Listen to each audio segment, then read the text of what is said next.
إن الحمد لله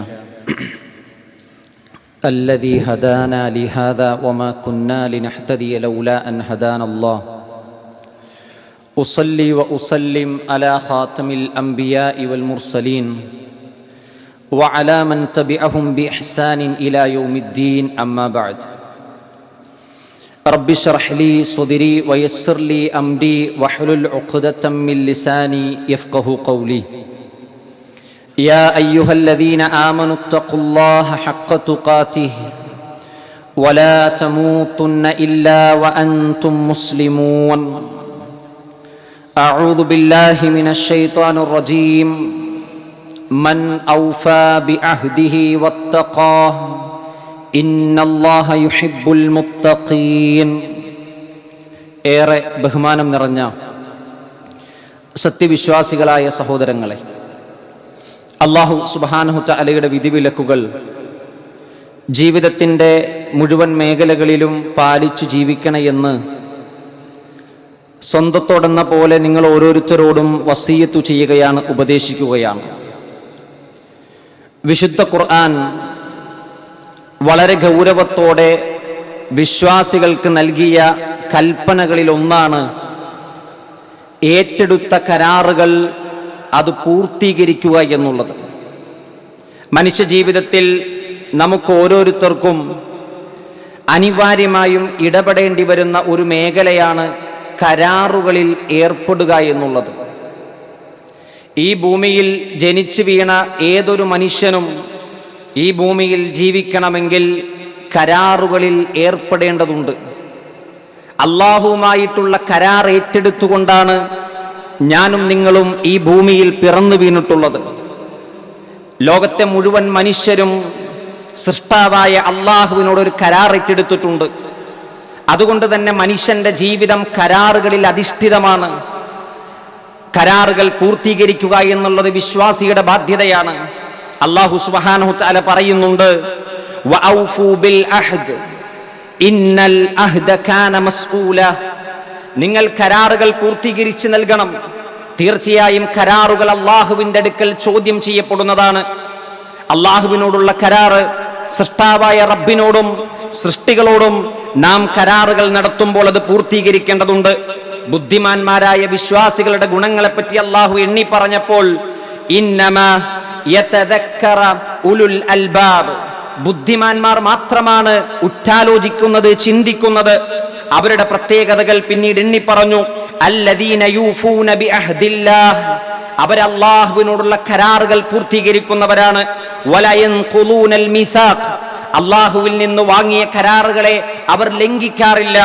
വല്ലദീന യസ്ലൂന മാ അമറല്ലാഹു ബിഹി അൻ യൂസൽ, അല്ലാഹു ബന്ധം സ്ഥാപിക്കണമെന്ന് പറഞ്ഞ ബന്ധങ്ങളെ ഊട്ടിയുറപ്പിക്കുന്നവരാണ്. എന്താണ് ഇവരെ പ്രേരിപ്പിച്ച ഘടകമെന്നറിയുമോ? വയഖ്ശൗന റബ്ബഹും, അല്ലാഹുവിനോടുള്ള ഭയമാണ് അവർ കരാറുകൾ പൂർത്തീകരിച്ചത്. വയഖാഫൂന സൂഅൽ ഹിസാബ്, നാളെ മരണാനന്തരം റബ്ബിന്റെ അടുക്കൽ ചെല്ലുമ്പോൾ ഏറ്റെടുത്ത കരാറുകൾ പൂർത്തീകരിച്ചിട്ടില്ലെങ്കിൽ മോശപ്പെട്ട വിചാരണ നേരിടേണ്ടി വരുമല്ലോ എന്ന ഭയമാണ് അവർ ഏർപ്പെട്ട കരാറുകളൊക്കെ പൂർത്തീകരിച്ച് കൊടുക്കാനുള്ള കാരണമെന്ന് വിശുദ്ധ ഖുർആൻ നമുക്ക് പഠിപ്പിച്ചു തരികയാണ്. പ്രിയപ്പെട്ടവരെ, ഏറ്റവും വലിയ കരാർ ഏതാണ്? അത് നമ്മുടെ റഹ്മാനായ റബ്ബിനോട് നമ്മൾ എടുത്ത കരാറാണ്. വിശുദ്ധ ഖുർആൻ പറയുന്നു, വബി അഹ്ദില്ലാഹി ഔഫു, അല്ലാഹുവിനോട് നിങ്ങൾ ഏറ്റെടുത്ത കരാറുകൾ നിറവേറ്റണം. ഏതാണ് നാം അല്ലാഹുവിനോട് ഏറ്റെടുത്ത കരാറ്? 5 നേരം കൈകെട്ടി റബ്ബിന്റെ മുന്നിൽ നിന്ന് പറയുന്നൊരു വാചകമുണ്ട്, ഇയ്യാക നഅ്ബുദു വ ഇയ്യാക നസ്തഈൻ. നമസ്കാരത്തിൽ ഫാത്തിഹ ഓതുമ്പോൾ ആ ഫാത്തിഹയിലെ ഓരോ വാചകത്തിനും അല്ലാഹു മറുപടി നൽകുമെന്നാണ്. നാം ഇയ്യാക നഅ്ബുദു വ ഇയ്യാക നസ്തഈൻ എന്ന വാചകം ഉരുവിടുമ്പോൾ അല്ലാഹു പറയുന്നൊരു മറുപടിയുണ്ട്, ഹാദാ ബൈനി വ ബൈന അബ്ദി, ഇതാണ് എന്റെയും എന്റെ അടിമയുടെയും ഇടയിലുള്ള കരാറ്. അതേ, എന്റെ അടിമ ചോദിക്കുന്നത് ഞാൻ അവന് നൽകുന്നതാണ്.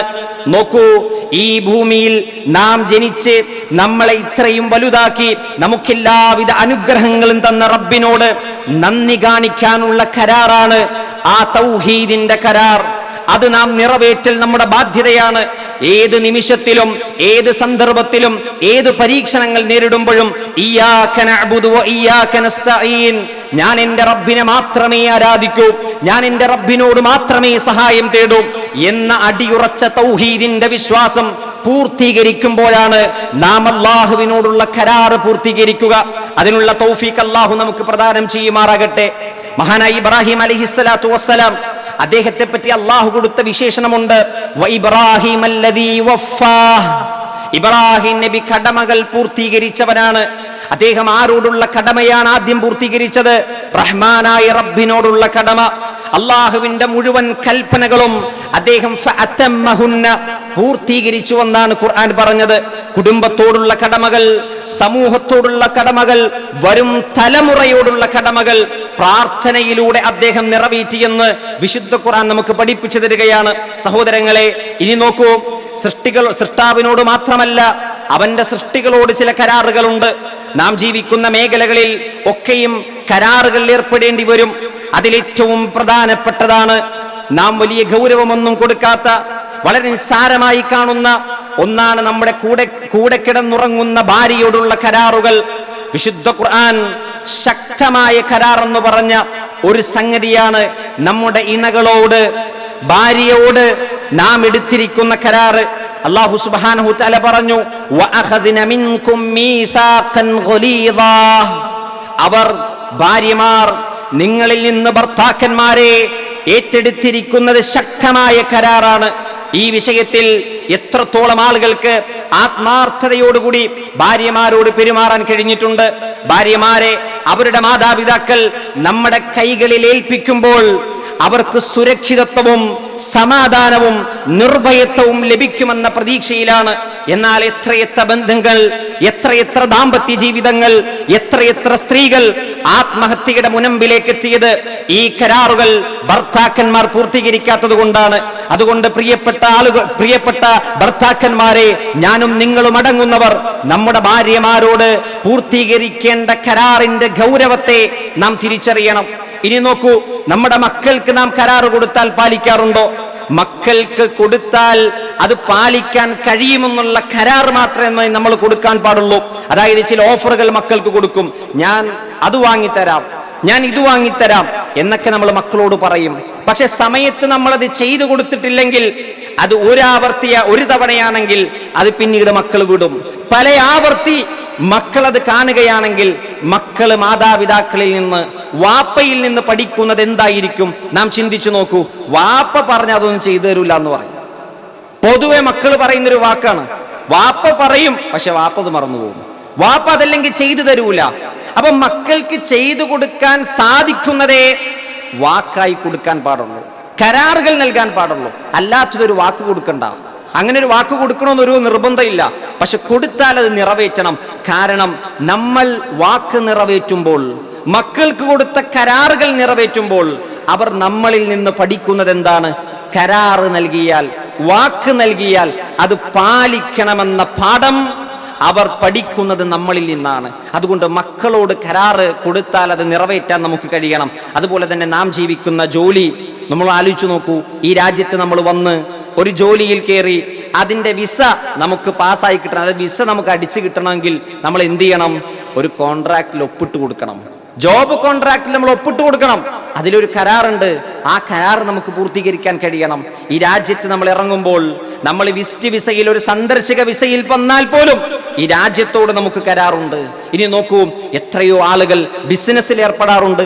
അവർ പരസ്പരം തങ്ങളുടെ പങ്കാളികളോട്, ബിസിനസ് പങ്കാളികളോട് എത്രയെത്ര കരാറുകൾ അവരെഴുതി ഒപ്പിടുന്നു. എന്നാൽ എത്രയെത്ര മനുഷ്യർ അത് ലംഘിച്ച് കാറ്റിൽ പറത്തുന്നു. എത്ര ബിസിനസ്സുകൾ തകർന്നുപോയി. എത്ര ആളുകൾ പരസ്പരം സ്നേഹിതന്മാരായിരുന്നവർ ശത്രുക്കളായി മാറി. പരസ്പരം അതേ വലിയ വലിയ ശത്രുക്കളായവർ മാറിയത് കരാറുകൾ പൂർത്തീകരിക്കാത്തത് കൊണ്ടാണ്. അതുകൊണ്ട് നമ്മുടെ ജോലിയിൽ പോലും നമ്മൾ കരാറുകൾ പൂർത്തീകരിക്കാൻ കഴിയണം. കൊടുത്ത വാക്കുകൾ പൂർത്തീകരിച്ചു കൊടുക്കാൻ കഴിയണം. അതേപോലെ തന്നെ രാജ്യങ്ങൾ തമ്മിലുള്ള കരാറുകൾ, ഡിപ്ലോമാറ്റിക്കലി ഒരു രാജ്യം മറ്റൊരു രാജ്യവുമായി പല കരാറുകളിൽ ഏർപ്പെടും. നോക്കൂ, ഇസ്ലാം ശത്രുക്കളോട് പോലും കരാറിൽ ഏർപ്പെട്ടിട്ടുണ്ട്. അവിടെയൊന്നും ഇസ്ലാമിന്റെ ഭാഗത്ത് നിന്നൊരു വീഴ്ച ഉണ്ടായിട്ടില്ല. അതിലേറ്റവും ചരിത്ര പ്രസിദ്ധമാണ് ഹുദൈബിയ സന്ധി.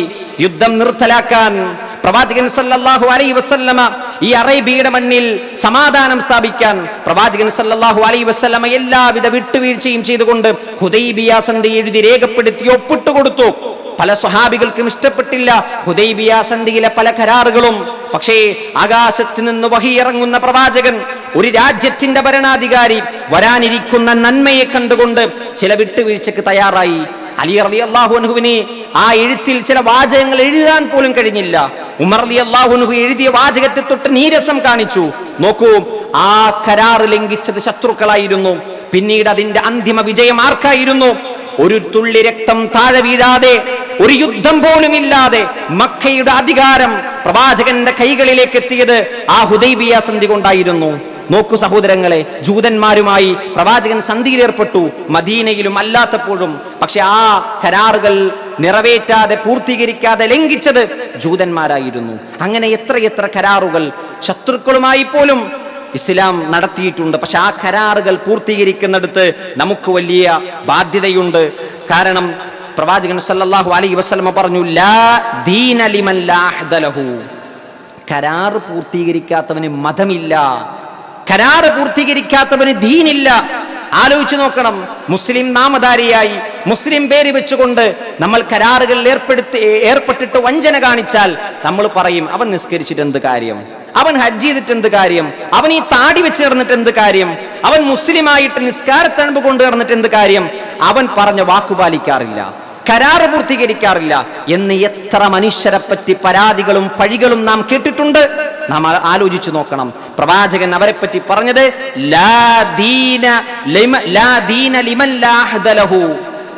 കരാറില്ലാത്തവൻ, കരാർ പൂർത്തീകരിക്കാത്തവനെ മതമില്ല എന്നാണ്, അവന് ദീനില്ല എന്നാണ്. പ്രിയപ്പെട്ടവരെ, നമ്മളോടൊരാൾ കരാർ ഏറ്റെടുത്തിട്ട്, നമ്മളോടൊരാൾ കരാർ തന്നിട്ട് അത് നമുക്ക് പൂർത്തീകരിച്ച് തന്നില്ല, വാക്ക് പറഞ്ഞിട്ട് ആ വാക്ക് പാലിച്ചിട്ടില്ലെങ്കിൽ നമ്മുടെ മനസ്സിലെ ഈർഷ്യത എത്രയായിരിക്കും, നമ്മുടെ മനസ്സിൽ നിന്ന് വരുന്ന പ്രതിഷേധത്തിന്റെ അഗ്നി എത്രയായിരിക്കും, നമ്മുടെ വൈകാരികത എത്രയായിരിക്കും, അത് നാം ആലോചിക്കണം. നമ്മുടെ ദീൻ പഠിപ്പിക്കുന്നത് കരാറുകളെ പൂർത്തീകരിക്കാൻ വേണ്ടിയാണ്. അല്ലാഹു സുബ്ഹാനഹു തആല വിശ്വാസികളുടെ ഗുണങ്ങളായി എണ്ണിയതിലൊന്ന് വല്ലദീനഹും ലിഅമാനാതിഹിം വഅഹ്ദിഹിം റാഊൻ, ബാധ്യതകളും കരാറുകളും അമാനത്തുകളും പൂർത്തീകരിക്കുന്നവരാണവർ. ഉലൈകഹും, അതെ, ഉലൈകഹുമുൽ വാരിസൂൻ, അവരാണ് അനന്തരമെടുത്തവർ. എന്തിനെ? അല്ലദീന യരിസൂനൽ ഫിർദൗസ്, ഫിർദൗസിനെ അനന്തരമെടുത്തവർ കരാറുകൾ പൂർത്തീകരിച്ചു കൊടുത്തവരാണ്. സഹോദരങ്ങളെ നോക്കൂ, ഇനി ജനങ്ങളോടുള്ള കരാറുണ്ട്, ഭരണാധികാരികൾക്ക് ജനങ്ങളോടുള്ള കരാറുണ്ട്. എത്രയെത്ര ഭരണാധികാരികൾ ജനങ്ങളോട് കരാർ പൂർത്തീകരിക്കാതെ കഴിഞ്ഞുപോയി. സത്യപ്രതിജ്ഞയെടുത്തും വാക്കുകൊടുത്തും മന്ത്രിസ്ഥാനങ്ങളും അതേപോലെ തന്നെ സ്ഥാനമാനങ്ങളും ജനങ്ങളുടെ മുന്നിൽ പ്രഖ്യാപിച്ചിട്ട് കരാറുകൾ പൂർത്തീകരിക്കാത്ത എത്ര ഭരണാധികാരികൾ. നോക്കൂ, പ്രവാചകന്റെ ഒരു ഹദീസ്, ഖാല നബിയു സല്ലല്ലാഹു അലൈഹി വസല്ലം മൻ അഖദ അംവാലൻ നാസി യുരീദു അദാഅഹാ അബ്ദല്ലാഹു അൻഹു. ആരെങ്കിലും ജനങ്ങളിൽ നിന്ന് പണം പിരിച്ചു, ജനങ്ങളുടെ പണം ശേഖരിച്ചു, അത് ജനങ്ങൾക്ക് കൊടുക്കാനുള്ള ഉദ്ദേശത്തിലാണെങ്കിൽ അബ്ദല്ലാഹു അൻഹു, അത് അല്ലാഹുവിന് പൂർത്തീകരിച്ചു കൊടുക്കും. എന്നാൽ വമൻ അഖദ യുരീദു ഇത്ലാഫഹാ, അത് നശിപ്പിക്കാനാണ് അവൻ ഉദ്ദേശിക്കുന്നതെങ്കിൽ അത്ലഫഹുല്ലാഹ്, അല്ലാഹു അവനെ നശിപ്പിക്കുന്നതാണ്. ഏറെ ശ്രദ്ധേയമായ ഹദീസാണ്. ഈ സമകാലിക സാഹചര്യത്തിൽ ഏറെ സ്യൂട്ടായിട്ടുള്ള ഹദീസാണ്. എത്രയോ ആളുകൾ ചാരിറ്റിയുടെ പേരിൽ പണം പിരിക്കുന്നു, എന്നിട്ട് അതിന്റെ അർഹതപ്പെട്ട ആളുകൾക്ക് അതിന്റെ അവകാശങ്ങൾ കിട്ടാതെ പോകുന്നു. എത്രയെത്ര ഭരണാധികാരികൾ ദുരിതാശ്വാസത്തിന്റെ ഫണ്ട് പിരിച്ചു, എത്ര കോടികൾ ജനങ്ങൾക്ക് കരാർ നൽകി തരാമെന്ന്, വീട് വെച്ച് തരാമെന്ന് പറഞ്ഞു, എത്രയെത്ര പണങ്ങൾ കോടികളായി പിരിച്ചിട്ട് ഖജനാവിൽ പൂഴ്ത്തിവെച്ചിരിക്കുന്നു. അവർക്കുള്ള മറുപടി അള്ളാന്റെ റസൂല് നൽകുകയാണ്. ആരെങ്കിലും ആ പണം നശിപ്പിക്കാൻ ഉദ്ദേശിച്ചാൽ അത്ലഫഹുല്ലാഹ്, അല്ലാഹു അവനെ നശിപ്പിക്കുന്നതാണ്. ഇത് കരാറിന്റെ ലംഘനമാണ്. പ്രിയപ്പെട്ടവരെ, ഗൗരവത്തോടെ കാണണം. മറ്റുള്ളവരെ സഹായിക്കാൻ വേണ്ടി ജനങ്ങളിൽ നിന്ന് നാം പിരിച്ചെടുത്ത പൈസ അതിന്റെ അർഹരായ ആളുകൾക്ക് നാം തിരിച്ചു കൊടുക്കേണ്ടതുണ്ട്. അല്ലാഹു സുബ്ഹാനഹു തആല കരാറുകൾ പൂർത്തീകരിക്കുന്നവരുടെ കൂട്ടത്തിൽ നമ്മെ ഉൾപ്പെടുത്തി അനുഗ്രഹിക്കുമാറാകട്ടെ. അഖൂലു ഖൗലി ഹാദാ അസ്തഗ്ഫിറുല്ലാഹ ലി വലക്കും വലിസാഇൽ മുഅ്മിനീന വൽ മുഅ്മിനാത്ത് ഫസ്തഗ്ഫിറൂഹു ഇന്നഹു ഹുവൽ ഗഫൂറുർ റഹീം. അൽഹംദുലില്ലാഹ് അൽഹംദുലില്ലാഹി ഹഖ്ക ഹംദിഹി വസ്സലാത്തു വസ്സലാമു അലാ മൻ ലാ നബിയ്യ ബഅദഹു. ഊസിക്കും വഇയ്യായ സാനിയം ബിത്തഖ്വല്ലാഹ്. അള്ളാഹു സുബ്ഹാനഹു തആലയെ സൂക്ഷിച്ച് ജീവിക്കണമെന്ന് ഒരിക്കൽ കൂടി ഉണർത്തുകയാണ്, വസിയത്ത് ചെയ്യുകയാണ്. 55 കൊല്ലങ്ങൾക്ക് മുമ്പ് ഇതുപോലെ ഒരു ജൂലൈ 18 ഈ രാജ്യം യുണൈറ്റഡ് അറബ് എമിറേറ്റ്സ് എന്ന് പറയുന്ന 7 എമിറേറ്റ്സുകൾ ഒരുമിച്ച് ലോകത്തിൻ്റെ മുന്നിൽ ഒരു രാജ്യമായി പ്രഖ്യാപിക്കപ്പെട്ടൊരു കരാറുണ്ട്. ഈ രാജ്യത്തിൻ്റെ പിതാവ് ഷെയ്ഖ് സായിദ് നേതൃത്വം നൽകിക്കൊണ്ട് അദ്ദേഹം ഒരു അഹ്ദുൽ ഇത്തിഹാദ്, ഐക്യത്തിൻ്റെ കരാറ് 7 ഭരണാധികാരികളെയും ഒരുമിപ്പിച്ചിരുത്തിക്കൊണ്ട് എഴുതി വച്ച കരാറ് ഇപ്പോൾ അരനൂറ്റാണ്ട് പിന്നിടുമ്പോഴും ആ എഴുതി വച്ച കരാറിൽ ഒരു ചെറിയ അനൈക്യത്തിൻ്റെ ശബ്ദമില്ലാതെ, അനൈക്യത്തിൻ്റെ ഏതെങ്കിലും ഒരു മുറുമുറുപ്പുകളില്ലാതെ ഇന്നും ഐക്യത്തോടുകൂടി നിലനിൽക്കുന്നത് അവർ അന്ന് എഴുതി രേഖപ്പെടുത്തിയ കരാറിൻ്റെ പൂർത്തീകരണമാണ്. വ്യത്യസ്ത ശബ്ദങ്ങളായിരുന്നതിനെ ഒരൊറ്റ ശബ്ദമായി ലോകത്തിൻ്റെ മുന്നിൽ അവർ കൊണ്ടുവന്നു. വ്യത്യസ്ത പ്രവർത്തനങ്ങളെ അവർ ആ കരാറിലൂടെ ഏകീകരിപ്പിച്ചു. എന്നിട്ട് ഈ നാട്ടിൽ ജീവിക്കുന്ന മനുഷ്യർക്ക് സുസ്ഥിരതയും സമാധാനവും അവർ നൽകി. അതെന്തിൻ്റെ പേരിലായിരുന്നു? ഈ എമിറേറ്റ്സുകളുടെ ഐക്യക്കരാറിൻ്റെ പേരിലായിരുന്നു. അവരെ അതിന് പ്രേരിപ്പിച്ച ഘടകം എന്താണ്? പ്രവാചകന്റെ ഹദീസിൽ കാണാം, ഇന്ന ഹുസ്നൽ അഹ്ദി മിനൽ ഈമാൻ, ഈമാനിന്റെ ഭാഗമാണ് നല്ല കരാറുകളിൽ ഏർപ്പെടുക എന്നുള്ളത്. സഹോദരങ്ങളെ, ഇത്തരം കരാറുകളിൽ നാമും ഏർപ്പെടാം, നമുക്കും ഏർപ്പെടാം. ഐക്യപ്പെടാനുള്ള കരാറുകൾ, മുസ്ലിം ഉമ്മത്തിനെ ഐക്യപ്പെടുത്തുന്ന, മുസ്ലിം ഭരണാധികാരികൾ ഐക്യപ്പെടുത്തുന്ന കരാറുകളിൽ നമുക്കും ഏർപ്പെടാൻ കഴിയണം. അന്ന് ഷെയ്ഖ് സായിദ് എഴുതി വെച്ച, ഒപ്പിട്ട് അന്നത്തെ 7 ഭരണാധികാരികൾ ഒപ്പിട്ട കരാറാണ് ഇന്ന് നമുക്ക് ലോകത്തിന്റെ മുന്നിൽ ഈ ഒരു ഇമാറാത്തിനെ, എമിറേറ്റ്സിനെ ഒരു രാജ്യമായി വലിയ ഒരു ഉയർച്ചയിൽ എത്തിക്കാൻ കഴിഞ്ഞിട്ടുള്ളത്. നാം ഇന്ന് ആസ്വദിക്കുന്ന അനുഗ്രഹങ്ങൾ അതവരന്ന് എഴുതി വെച്ച കരാറിന്റെ തൽഫലമാണെന്ന് നാം മനസ്സിലാക്കേണ്ടതുണ്ട്. ഈ സന്ദർഭത്തിൽ അവർ ചെയ്ത നന്മയെ നമുക്ക് ഓർക്കാം. അവർ ചെയ്ത ആ ഒരു ദൗത്യത്തിന് അള്ളാഹുവിന്റെ അടുക്കൽ നിന്ന് അവർക്ക് പ്രതിഫലം കിട്ടട്ടെ എന്ന് പ്രാർത്ഥിക്കാം. അവരുടെ മാർഗം നമുക്ക് പിന്തുടരാം. അള്ളാഹു സുബ്ഹാനഹു തആല ഈ ഇമാറാത്തിൽ ഐക്യവും സമാധാനവും സുസ്ഥിരതയും നിലനിർത്തുമാറാകട്ടെ. ഇതിനേക്കാളും ഭംഗിയായി ഇനിയും മുന്നോട്ട് കുതിക്കാൻ അള്ളാഹു ഈ രാജ്യത്തിന് തൗഫീഖ് പ്രദാനം ചെയ്യുമാറാകട്ടെ. ഈ രാജ്യത്തിന്റെ വ്യത്യസ്ത എമിറേറ്റ്സുകളിൽ ഭരിക്കുന്ന ഭരണാധികാരികൾക്ക് അള്ളാഹു തൗഫീഖ് പ്രദാനം ചെയ്യുമാറാകട്ടെ. അല്ലാഹുമ്മ വഫിഖ് റഈസദ് ദൗല വഹുക്കാമൽ ഇമാറാത്ത്. അല്ലാഹുമ്മ അദിം ദൗലത്തൽ ഇമാറാത്തിൽ ഇസ്തിഖറാർ വൽ ഖനാഅ. اللهم أدم على الدولة الإمارات الاستقرار والازدهار. اللهم ارحم شيوخ الإمارات الذين انتقلوا إلى جارك. اللهم اغفر للمؤمنين والمؤمنات والمسلمين والمسلمات الأحياء منهم والأموات إنك مجيب الدعوات يا قاضي الحاجات. اللهم أجرنا من النار. اللهم أجرنا وأجر والدينا من النار. اللهم اعز الاسلام والمسلمين واذل الشرك والمشركين. اللهم اعز الاسلام والمسلمين واذل الشرك والمشركين. ربنا آتنا في الدنيا حسنة وفي الآخرة حسنة وقنا عذاب النار. آمين آمين برحمتك يا أرحم الراحمين والحمد لله رب العالمين.